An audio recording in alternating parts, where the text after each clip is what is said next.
I am Merlin, the Swiss Shepherd puppy. You see, we Swiss Shepherds will bend over backwards before you because we are so valuable. We trust our masters will treat us with the utmost of respect. For God's sake, we are the Swiss dog. Which is why I was mortified when my masters, Kelsey and Kevin, had a medieval barber come to the field. His name was Hans, and he said his nickname was the Swiss Whacker, and his specialty was the clearing of the nether region. You know, the shortening of the scrotum. Look, they shaved my boobs and then made me sit in the snow and catch the snowballs.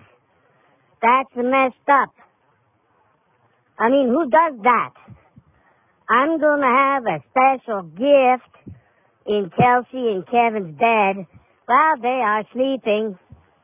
It'll be a lovely blend of kibble, berries, and grass, all processed through a Swiss Shepherd digestive processing system. Good luck with that. Oh, and merci vielmals. Thanks a lot.